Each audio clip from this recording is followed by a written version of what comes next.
This episode of Access to the Arts is being made possible through the support of First Bank Richmond, with 8 locations serving Wayne County. First Bank Richmond and you, doing great things together. Welcome to Access to the Arts. I am subbing in for Eric Marsh this month. My name is Whitney Reeves. I'm the Executive Director at Richmond Civic Theater.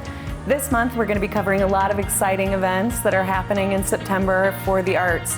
I'll be speaking with Monica Koechlein, John Cook, Andy Dudas, and Lance Crow from Richmond Art Museum, all about everything that their organizations are bringing to our community.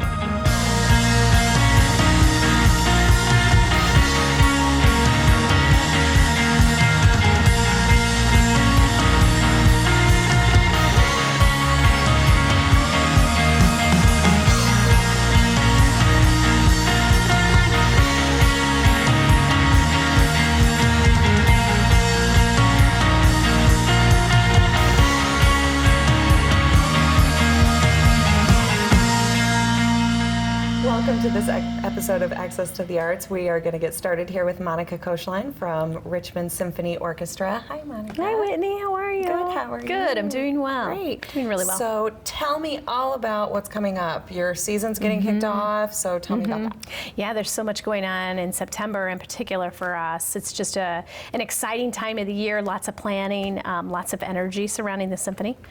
So we're going to start with our Strings on the Green. This will be the third year of our event at Forest Hills. In the past it's been called something else, but this year it's Strings on the Green. We did move that one day back due to some other conflicts with some things going on in the community. So it is September the 1st. Oh, great. It is sponsored by Better Homes and Gardens, a new partner for us this year. We'll have a string trio there. It's absolutely free to the community, so the music starts at 5:30. You can have a little bit of social time, a few spirits while you sit on the green and listen to the musicians. And then if you'd like to stay after for dinner, whether you're a club member, a Forest Hills Club member or not, you can stay for dinner. So they're excited to have some new people joining them as well.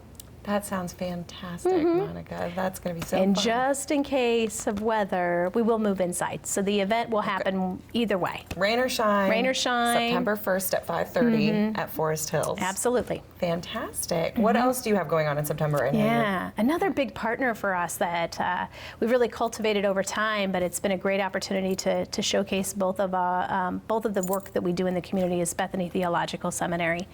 So they're having the Chamber Night on September the 27th. It's a Friday night from 3:30 to 5:30. They're doing a ribbon cutting ceremony. They've invested $1 million into their facility over the past year or two.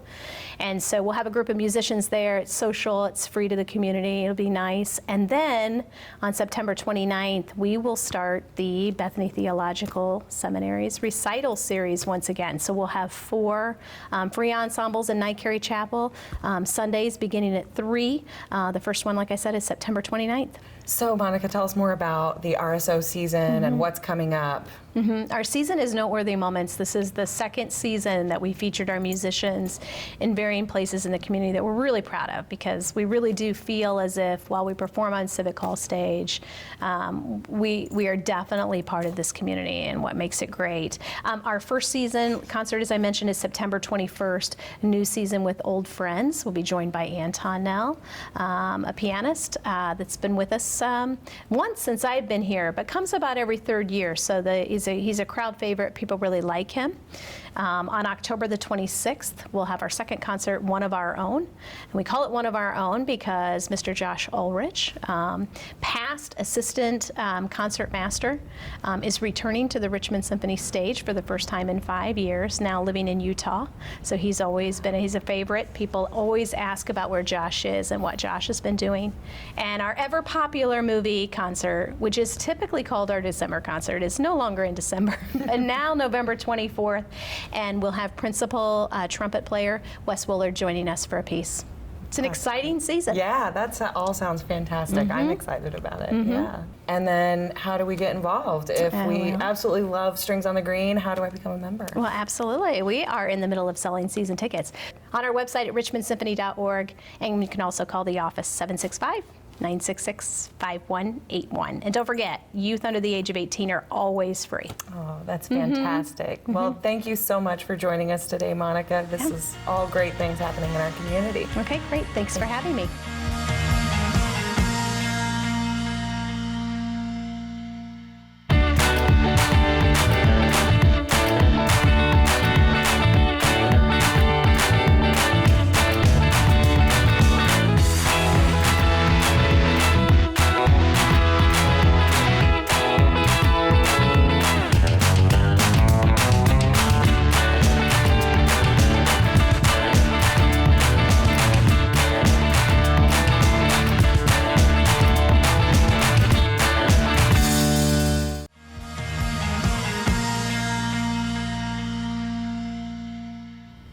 Lance Crow from Richmond Art Museum is joining me now. Hi, Lance. How are you? Hello. I'm doing well. Good, good. So you're here to tell us all about Pottery Palooza. I am, yes.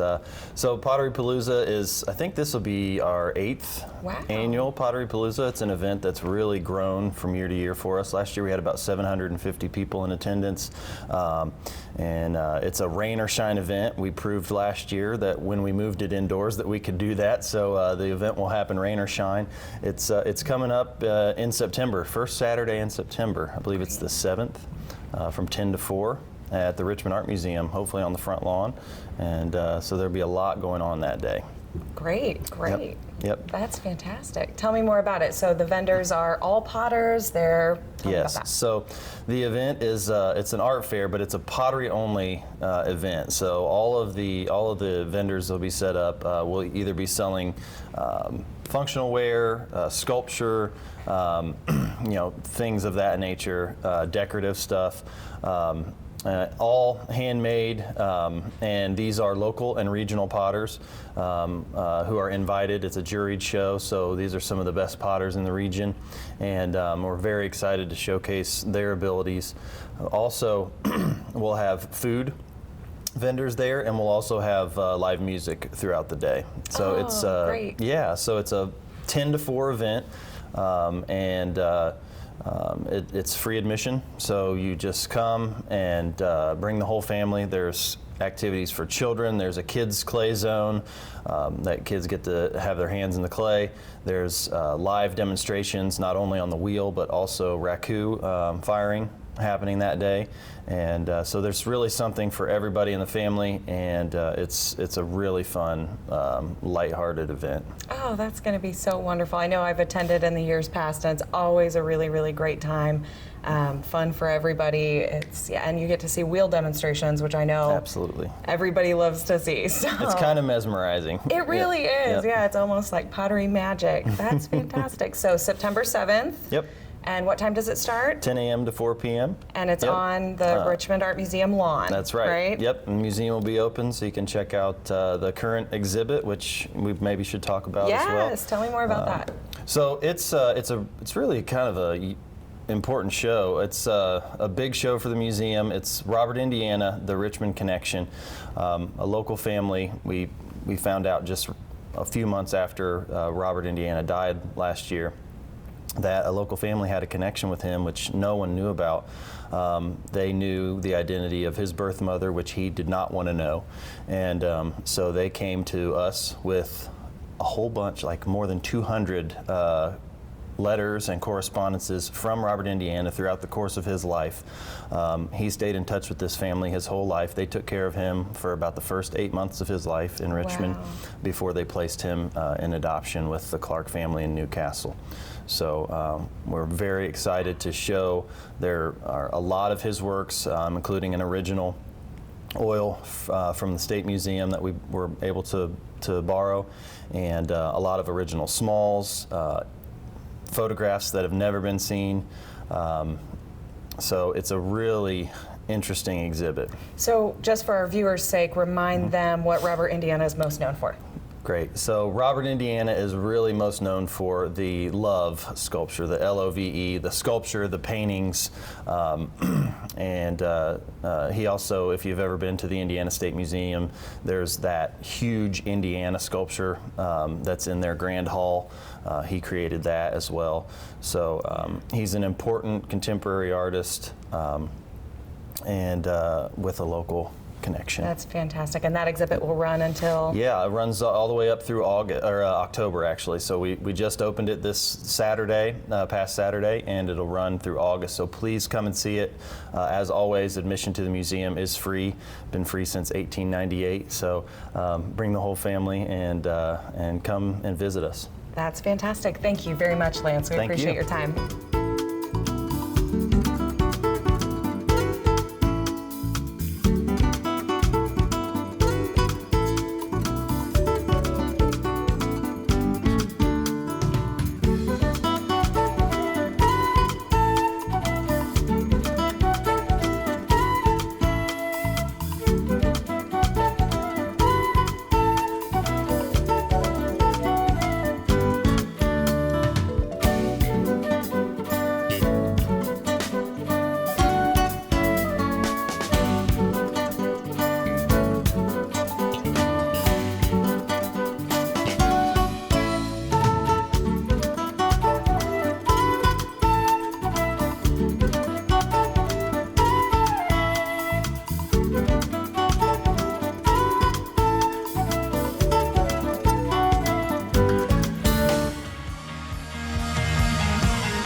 Thank you for joining me on Access to the Arts this week. I will be talking about Richmond Civic Theater by myself. I'm not going to interview myself, but I will tell you everything that we have coming up. September is a really busy month for us. So first, on Labor Day weekend, Friday, Saturday, and Sunday, you are able to see performances of visionary production Ripcord, which is about two older women who are in a senior living facility and they do not want to share a room with one another. So it is an uproarious comedy with a heart. It will make you laugh, it will make you cry, starring Beth Andar and Raquel Combs. It's going to be fantastic. So that's September 6th, 7th, and 8th. Please call the box office for tickets. In addition, on the weekend of the 21st, auditions for Stage 1's Emma will start. Emma is a fun take on Jane Austen's Emma, and it features contemporary music, all about female empowerment. Please, please, please bring your kids out to audition for this show. It's going to be wonderful, and that show will run in November. And then to finish off our month, we will have Jungle Book performances on the 28th and 29th of September. So please join us for those as well and see those kids do what they do best. It's going to be a wonderful month for Richmond Civic Theater.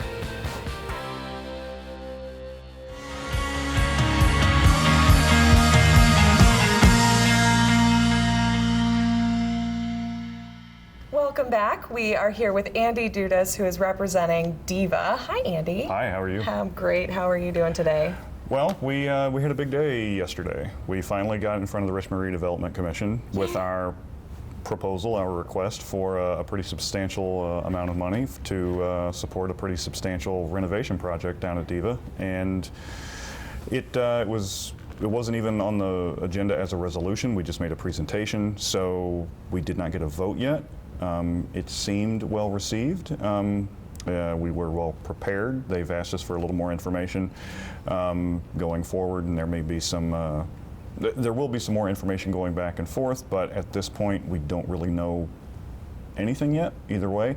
But we were happy to finally get in front of them, and we'll see where it goes. That's so exciting. I'm so glad that you all were able to do that and it was received well. Yeah, we're excited about it. I mean, it's a sensitive issue when government money starts getting moved around, and so, but we've got a lot of research and data to support why we think this is a good idea for the community and why it's an important part of redevelopment for downtown, and we'll see what happens. If we get enough support, it might happen. Absolutely. So just to update viewers who maybe haven't seen previous episodes, give me the brief synopsis of what you're trying to do with that building. Well, our current space is pretty modest in that our performance room is probably about 60 feet long by about 17 feet wide. So it's a really long, narrow rectangle, and it was not intended as a performance space. So we're doing the best we can with what we have. Mm-hmm. But we would like to see a larger performance space, a larger space that includes a performance space, a small black box theater, a gallery space, a community meeting room, a recording studio.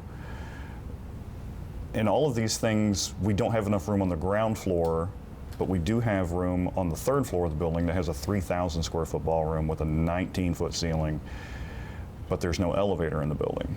And one of the things we've committed ourselves to at DIVA is that we do not want to get off of the ground floor and create a barrier for someone so that they are not able to access access to the arts. Hey, how's it going? Access the arts. So it's we want to a lot of cornerstones and foundational ideas about DIVA is eliminating barriers and creating more access for people, whether it's to the artists, to the audience, to the consumers. How can we get more people involved just in the aspect of creation, the idea of what is the process? And it's not really about building an audience necessarily. I mean, if you want to put on a little one-act play or perform a few original songs or something like that, even if it's only your mom and dad in the audience, that's great, because wonderful. Creation is one of those wonderful things that humans are able to manifest that I don't know what I would do as I label myself as a creative type. Yeah. So to take that away, it would be a dark world to live in without arts in my life. And so that's a long way of saying we've got a lot of things to do at the building. We're in our current space. We want to renovate the neighboring space. We have 2 adjacent storefronts on the ground floor. And the whole project will be done in phases. So the first phase is a identically sized space to what we're in now. We renovate phase 1, and then we just move our work over into phase 1, so the public never sees a disruption to what we're doing. And then phase 2 begins the renovation of that, the other side.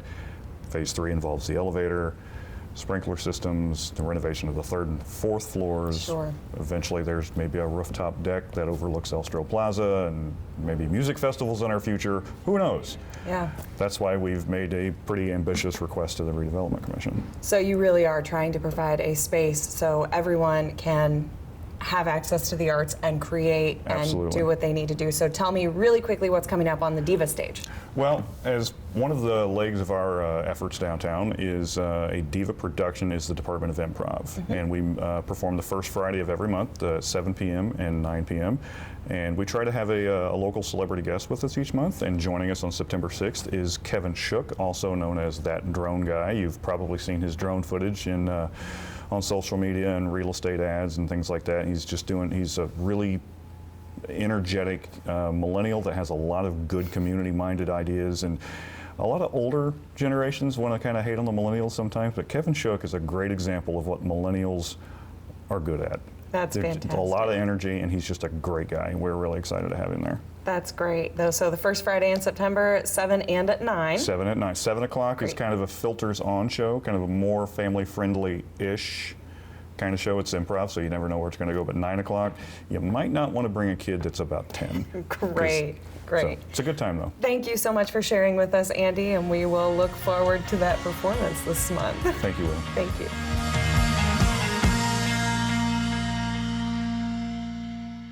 So I became interested in photography a long time ago when I was a child and I had a camera and enjoyed taking pictures of family and what they were doing, and that got me started. And then I can remember going to Brown County on a camping trip, and there was this wonderful vista and it had a tree in it.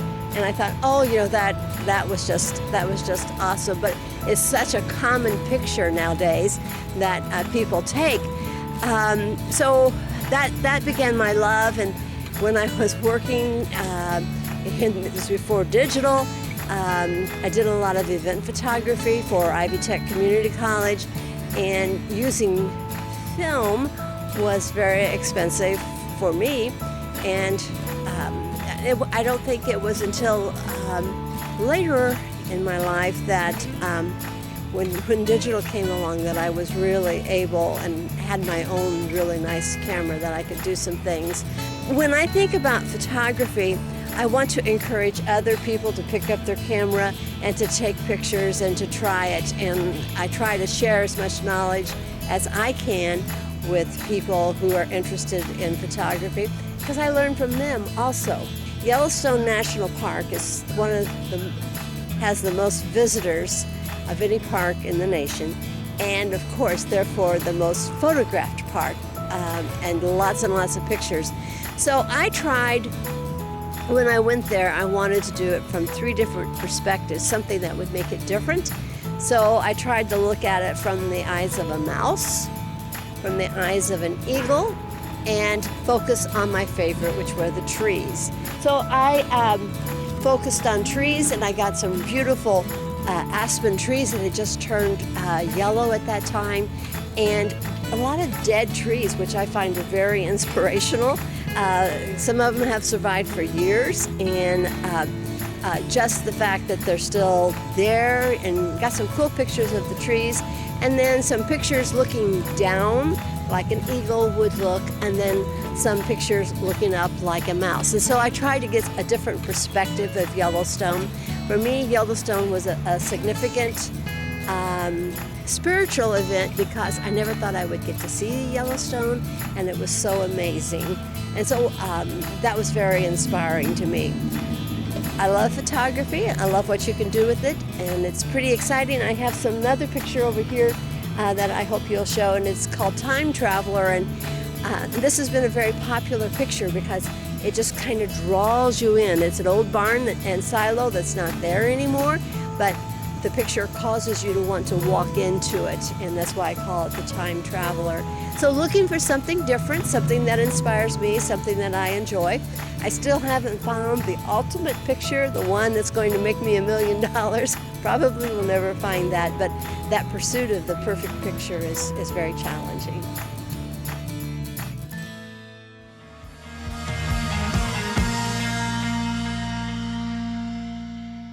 Welcome back. We are here with John Cook of Civic Hall Performing Arts Center. Hi, John. How are you? I'm good, thanks. Good. Thank you for being here with us today. Thanks for having me here. You have an exciing new season coming up. We do. Yeah. We So do. tell me about what's coming around the corner. Proudly presenting series for 2019-2020 includes the fabulous Equinox Orchestra.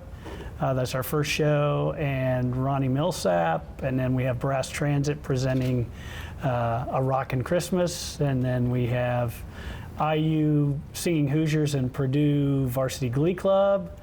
We have the Derek Nelson family, and then our final show is going to be, oh wait, don't tell me, the Five Browns. I don't know how I forgot that, but they're an amazing family of piano players. So that's our show in May. That's fantastic. Yeah. So the first couple of shows, tell me a little bit more about those. What do I need to know? The fabulous Equinox Orchestra is a big band with two front guys that they fashion themselves or the show kind of after Frank Sinatra. They fun. do Great American Songbook. Then they do some things from Motown and Elvis and Ray Charles. It's really a great show. The band's like top notch, and the two front guys also play instruments, and then they sing, and they have great voices. They sound very much like Frank Sinatra or Bublé, I guess Michael Bublé kind of thing. They're really good singers, so it's a good show. That sounds excellent.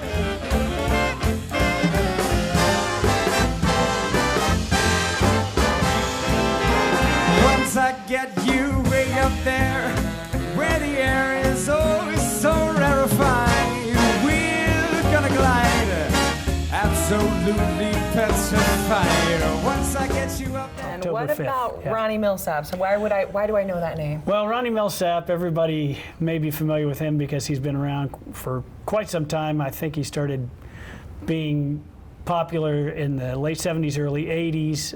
He's a musician that has kind of bridged the gap. He kind of goes between pop, but he's more, I guess, in the country vein.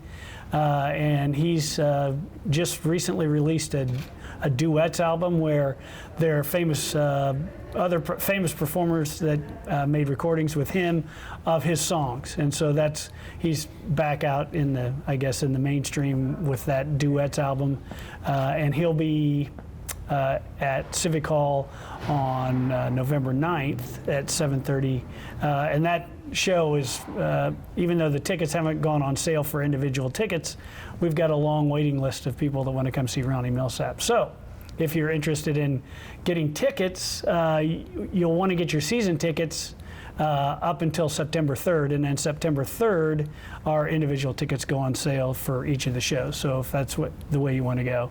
But if you want to guarantee a ticket for, say, one of the shows that I've mentioned, you'll want to get those season tickets. Absolutely. And how do we go about getting those tickets? You can call Civic Hall 765-973-3350, or you can go to our website, which is www.civichall.com, and you can go and sign up for the tickets you want, and then we'll contact you and So talk about it. September 3rd for membership tickets? Or season yes, tickets? up until September 3rd. And yeah. then after that, individual tickets on Yep. the website, or give them a call? Correct. Excellent. Yep. Well, thank you so much for being here with us today, John. Thanks. And we'll see you soon. Thanks for having me.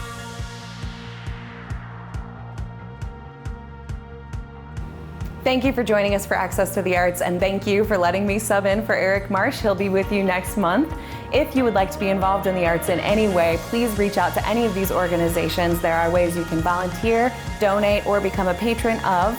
And please, we would love to see you in September. As we leave you today, here are a number of other events that you can be involved in with the arts. Thank you.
This episode of Access to the Arts is being made possible through the support of First Bank Richmond, with 8 locations serving Wayne County.